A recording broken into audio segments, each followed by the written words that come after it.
Hi friends, today we are going to talk about what is general CPM and what is system D. But before understanding what these two things are, let's try to get an idea of basics regarding your Linux system. So for example, you have an instance which is running Linux and you want to run a particular program. So what do?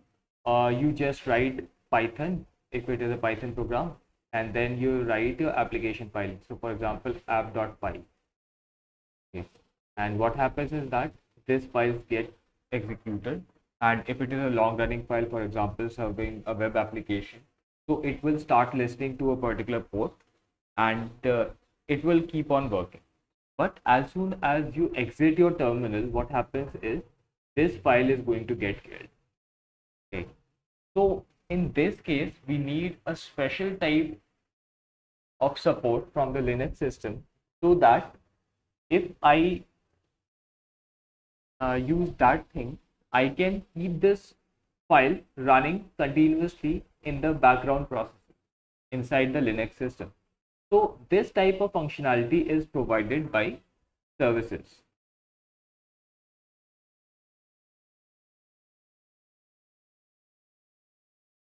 So what we do in a service is instead of running this application directly from the command line, we create a service file. And in general Unix system, this service file is present in etc systemd slash system slash something dot service. So dot service is an extension and this is the path systemd slash system. So we create a service file and the functionalities that this service file provides are multiple. For example, it will run in the background. You don't have to have an open terminal to keep on executing it. Multiple, it is persisted across restarts.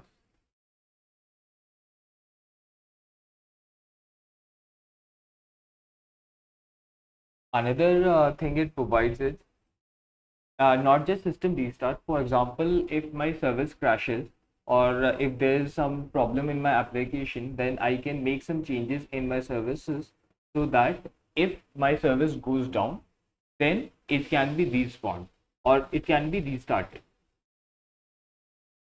So it provides functionalities to restart the application. So service is basically a background process. This service is different from the API level services that we're talking about. This service is an operating system concept. That service is another thing. This is a different type of service which is limited to the operating system context. So you create for your Python application, you create a systemd service on your instance, systemd service. So for example, my app dot service.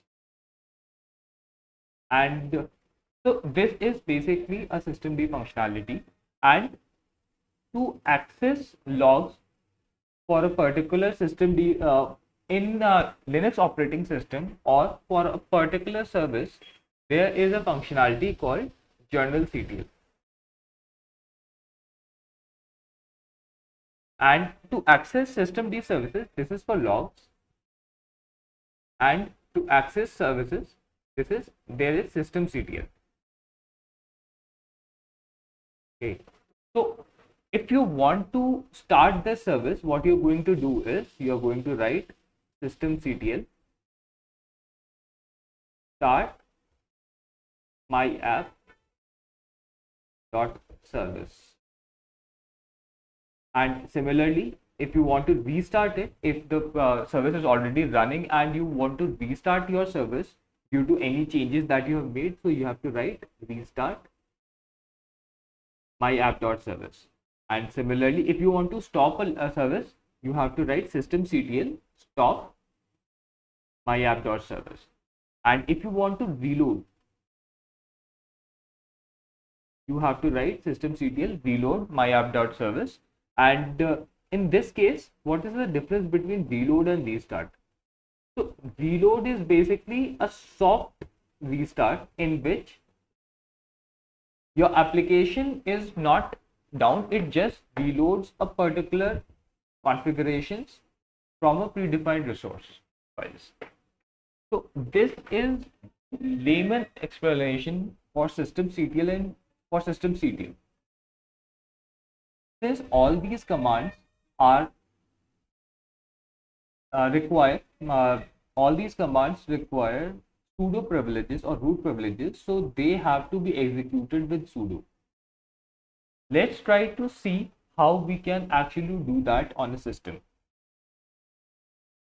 Let's try to first of all, let's there is another command which I have missed, and that is called status.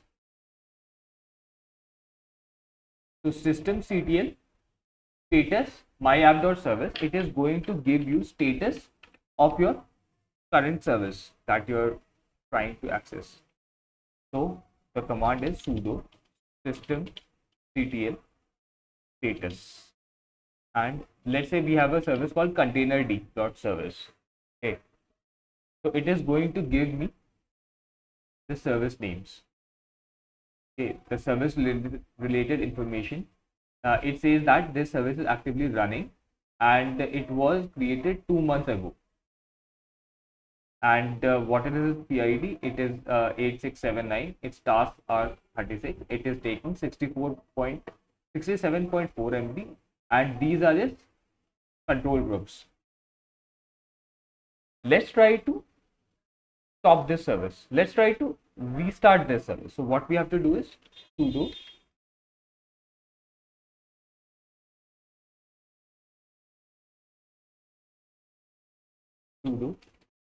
systemctl.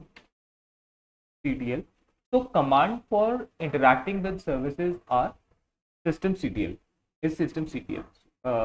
Restart container d.service. Let's try restarting this service.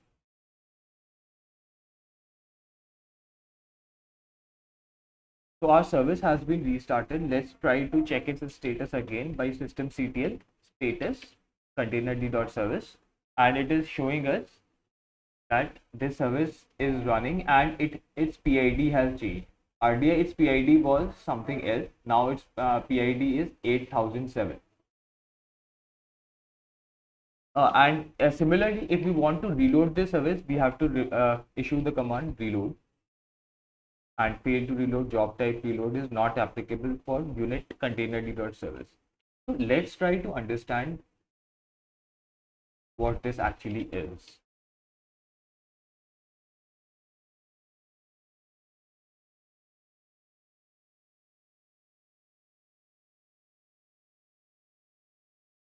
Here sudo is for having for running this command as root.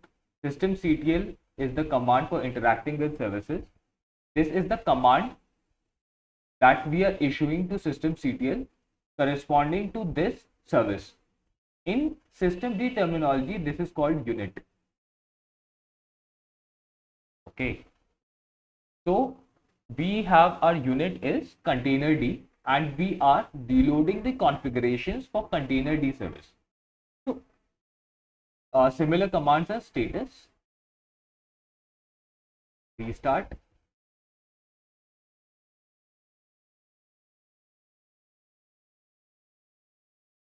and stop. Okay, so these are the types of command. There can be other commands also.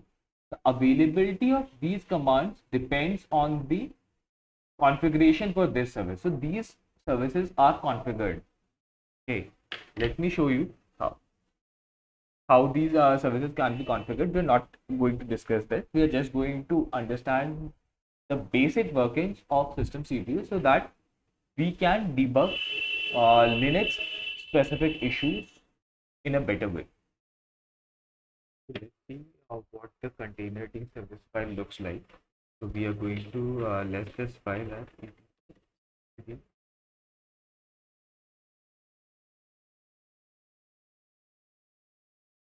So these files can be present in multiple places. One of the other place for systemd files are systemd system containerd.service. Let's try to list this file.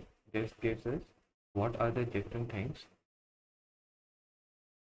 being supported in this service, and this is a configuration for our systemd file for containerd. So let's try to see if we have any containerd specific logs, but before that we have to restart or start our service. So sudo systemctl start containerd. So it must have started. So our service is active and running. So in the previous step, we came to know the place of systemd file or the location of the unit file. So this is our unit, and its location is it can be retrieved via sudo systemctl status containerd.service. It gives us the container or containerd service file or the presence of location of that particular unit file for systemd. So let's try to get logs of this service. So how we can do this is journalctl.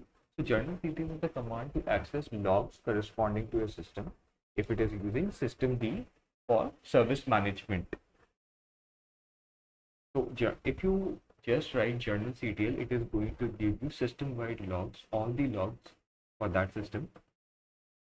So when I write journalctl, it gives me all the logs, and in this case, you can see that there are different logs that are present. So if I want to see only containerd service a specific log, so I have to write -u.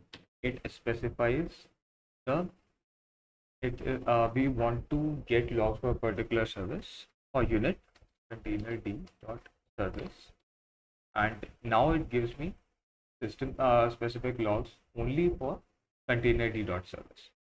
So if I want to get these logs in real time, for example, you have seen the command tail-f. It tails the file or gets me the latest lines from the file, and if those lines are being appended in real time, then they will be shown. Similarly, what we can do is journalctl -u is for unit file, -f is for following this service file. So here you can see that these logs are being printed, and these are being printed in real time. So for example, if I were to write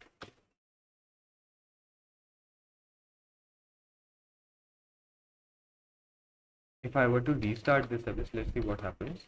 The service systemctl restart containerd.service. So before restart, now let's restarting it. Now we can see that new log files are being shown in your journalctl -f command. So that is how you can follow the service file logs. So this is the file.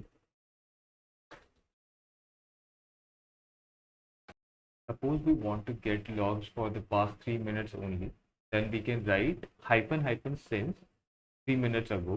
So it is going to give me the logs since 3 minutes ago only, and to restrict the logs to, let's say, until or to restrict logs on the other side, that is --until. So let's try to since 1 hour ago, it is going to give all the logs since 1 hour until 3 minutes ago, -until 3 minutes ago. So here in this case, you have to write minute, not minutes. Let's try to see the logs.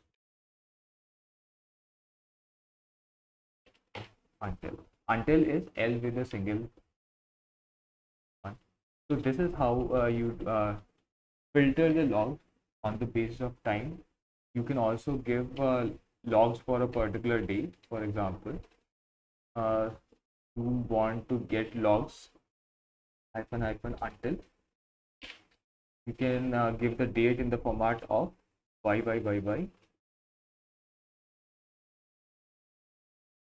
hyphen mm hyphen dd hh mm hh mm ss. So in this case, your date is going to be until.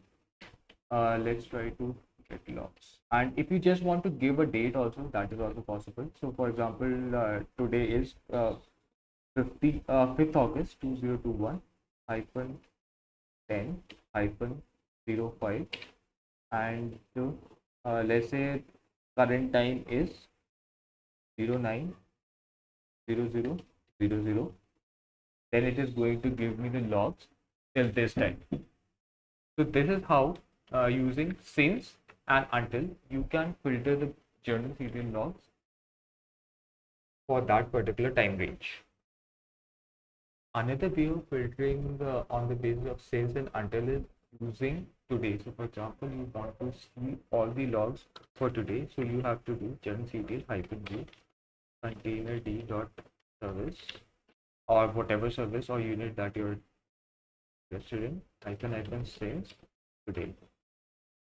It is going to give you all the logs for today, and you can go through these logs and debug your use case.